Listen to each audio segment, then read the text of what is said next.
Namaste and Jai Shri Krishna. Today we would be narrating the pastimes of Lord Shri Krishna as compiled in the book Krishna, the Supreme Personality of Godhead, also known as Krishna Book. Please hit the like button and subscribe to my channel. May Lord Krishna bless you. Chapter 4. Kans begins his persecutions. After Vasudeva adjusted things as they had been before he carried Krishna to Gokul, and all the doors and gates became similarly closed, the gatekeepers awoke and heard the newborn child crying. Kans was waiting to hear the news of the child's birth, and the gatekeepers immediately approached him and informed him that the child was born. At that time, Kans got up from his bed very quickly, and he became perplexed now that his death was approaching. Immediately he proceeded toward the place where the child was born. Devaki, on seeing her brother approaching, prayed in a very meek attitude to Kans, "My dear brother, please do not kill this female child. The omen was that you are to be killed by a male child, so please do not kill her. My dear brother, you have killed so many of my children who were just born. But now I beg you to excuse this girl at least. Let her live as my daughter." Kans was so cruel that he did not listen to the pitiful prayers of his sister Devaki.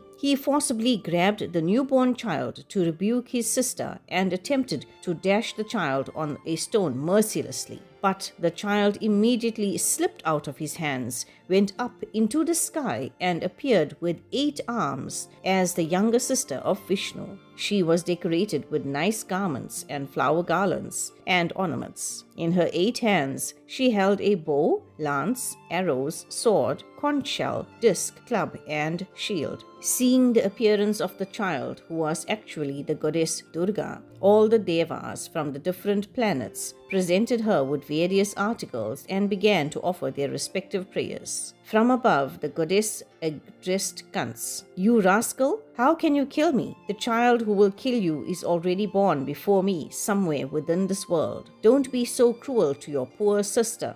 After this appearance, the goddess Durga became known by various names in various parts of the world. After hearing these words, Kans became very much overwhelmed with fear. Out of pity, he immediately released Vasudeva and Devaki from the bondage of their shackles and very politely began to address them. He said, "My dear sister and brother-in-law, I have acted just like a demon in killing my own nephews, your children. I am surprised, however, that the celestial prophecy has not come true. Because I believed in the words of the celestial denizens, I have committed so many sins by killing the children of my sister. You are both very great souls. Kindly excuse the atrocities I have committed against you." While Kans was speaking, tears flowed from his eyes and he fell down at their feet. Believing the words of Durga Devi, Kans immediately released his brother-in-law and sister. He personally unlocked the iron shackles and very sympathetically showed his friendship for his family members. When Devaki saw her brother so repentant, she also became pacified and forgot all his atrocious activities against her children. Vasudeva also, forgetting all past incidents, spoke smilingly with his brother-in-law. Vasudeva took the opportunity of Kansa's benevolence and informed him that his atheistic activities were also due to this misconception of life. When Vasudeva talked with Kans in such an illuminating way, Kans became very pleased and his guilt for killing his nephews subsided. With the permission of his sister Devaki and brother-in-law Vasudeva, he returned to his home with a relieved mind. But the next day, Kans called all his counselors together and narrated to them all the incidents that had happened the night before.